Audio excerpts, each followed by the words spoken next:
Oi, tudo bom? Eu sou a Ana, esse é o Leonardo. E hoje a gente está no dia 56 de leitura. Eu vou ler Deuteronômio 13, 14 e 15. Para a gente chegar junto no final do ano e falar que a gente leu a Bíblia inteira nesse ano. Que legal, né? Então vamos lá. Deuteronômio 13, leitura NVI. Adoração a outros deuses. Se aparecer entre vocês um profeta ou alguém que faz predições por meio de sonhos e lhes anunciar um sinal miraculoso ou um prodígio, e se o sinal ou prodígio de que ele falou acontecer e ele disser, vamos seguir outros deuses que vocês não conhecem e vamos adorá-los, não deem ouvidos às palavras daquele profeta ou sonhador. O Senhor, o seu Deus, está pondo vocês à prova para ver se o amam de todo o coração e de toda a alma. Sigam somente o Senhor, o seu Deus, e temam a Ele somente. Cumpram os seus mandamentos e obedeçam-lhe. Sirvam-no e apeguem-se a Ele. Aquele profeta ou sonhador terá que ser morto, pois pregou rebelião contra o Senhor, o seu Deus, que os tirou do Egito e os redimiu da terra da escravidão. Ele tentou afastá-los do caminho que o Senhor, o seu Deus, lhes ordenou que seguissem. Eliminem o mal do meio de vocês. Se o seu próprio irmão ou filho ou filha, ou a mulher que você ama, ou seu amigo mais chegado, secretamente, instigá-lo dizendo: vamos adorar outros deuses. Deuses que nem você nem os seus antepassados conheceram, deuses dos povos que vivem ao seu redor, quer próximos, quer distantes de um ao outro lado da terra. Não se deixe convencer, nem ouça o que ele diz. Não tenha piedade, nem compaixão dele, não o proteja. Você terá que matá-lo. Seja a sua mão a primeira a levantar-se para matá-lo e depois as mãos de todo o povo. Apedreje-o até a morte, porque tentou desviá-lo do Senhor, o seu Deus, que o tirou do Egito, da terra da escravidão. Então todo Israel saberá disso, todos temerão e ninguém tornará a cometer uma maldade dessas. Se vocês ouvirem dizer que numa das cidades que o Senhor, o seu Deus, lhes dá para nelas morarem, surgiram homens perversos e desviaram os seus habitantes, dizendo: vamos adorar outros deuses, deuses que vocês não conhecem. Vocês deverão verificar e investigar. Se for verdade, ficar comprovado que se praticou esse ato detestável entre vocês, matem ao fio da espada todos os que viverem naquela cidade. Destruam totalmente a cidade, matando tanto seus habitantes quanto seus animais. Ajuntem todos os despojos do meio da praça pública e queimem totalmente a cidade, todos os seus despojos como oferta ao Senhor, o seu Deus. Fique nela em ruínas para sempre e nunca mais seja reconstruída. Não seja encontrado em suas mãos nada do que foi destinado à destruição, para que o Senhor se afaste do fogo da sua ira. Ele terá misericórdia e compaixão de vocês e os fará multiplicar-se, conforme prometeu sob juramento aos seus antepassados. Somente se obedecerem ao Senhor, o seu Deus, guardando todos os seus mandamentos que lhes estou dando e fazendo o que é justo para ele. Deuteronômio 14. Animais puros e impuros. Vocês são os filhos do Senhor, o seu Deus. Não façam cortes no corpo, Astafage, nem.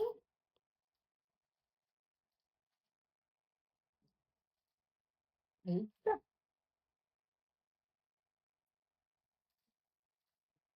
peraí. Cortes no corpo, nem rapem a frente da cabeça por causa dos mortos, pois vocês são um povo consagrado ao Senhor, o seu Deus. Dentre todos os povos da face da terra, o Senhor os escolheu para serem o seu tesouro pessoal. Não comam nada que seja proibido. São estes os animais que vocês podem comer: o boi, a ovelha, o bode, o veado, a gazela, a corça, o bode montês, o antílope, o bode selvagem, a ovelha montês. Vocês poderão comer qualquer animal que tenha o casco fendido e dividido em duas unhas e que rumine. Contudo, dos que ruminam ou têm o casco fendido, vocês não poderão comer o camelo, o coelho e o rato silvestre. Embora ruminem, não têm casco fendido. São impuros para vocês.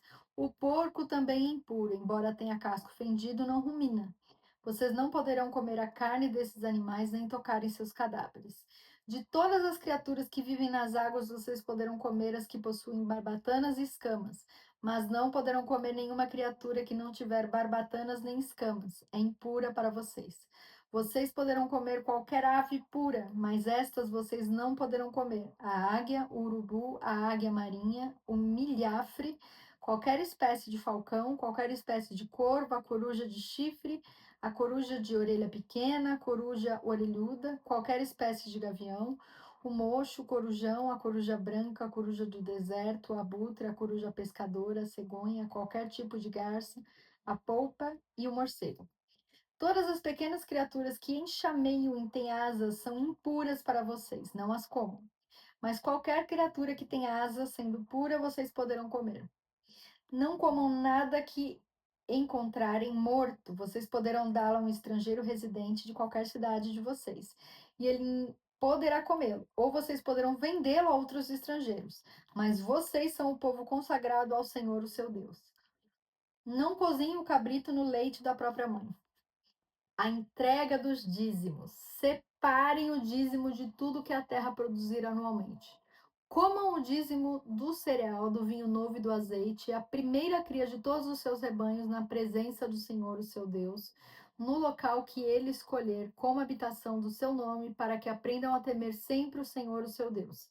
Mas, se o local for longe demais e vocês tiverem sido abençoados pelo Senhor, o seu Deus, e não puderem carregar o dízimo, pois o local escolhido pelo Senhor para lhe pôr o seu nome é longe demais, troquem o dízimo por prata e levem a prata ao local que o Senhor, o seu Deus, tiver escolhido. Com prata, comprem o que quiserem: bois, ovelhas, vinho ou outra bebida fermentada, ou qualquer outra coisa que desejarem. Então, juntamente com suas famílias, comam e alegrem-se ali na presença do Senhor, o seu Deus.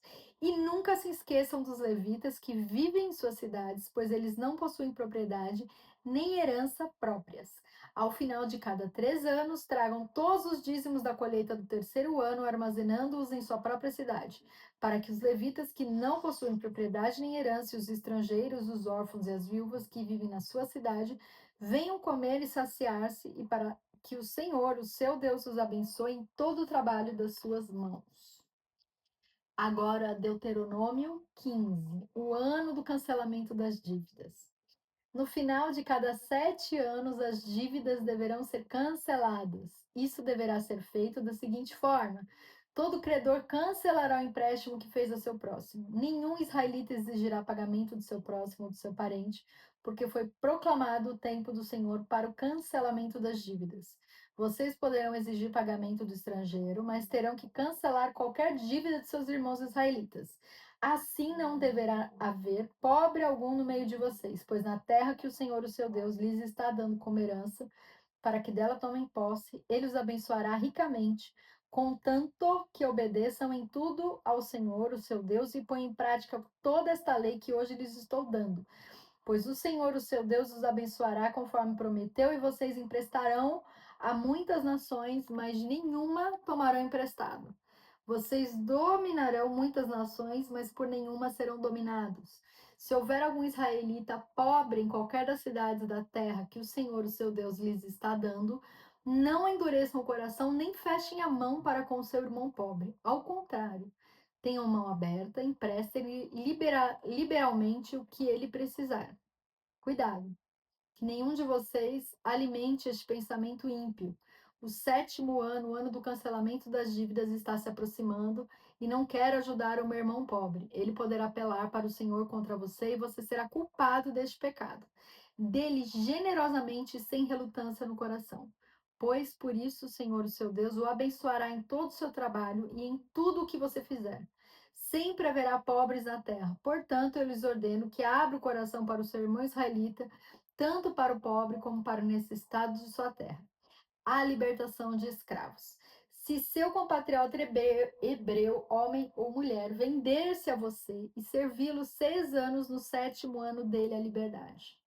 E quando o fizer, não o mande embora de mãos vazias. Dele com generosidade dos animais do seu rebanho e do produto da sua eira e do seu tanque de prensar uvas. Dele conforme a bênção que o Senhor, o seu Deus, lhe tem dado.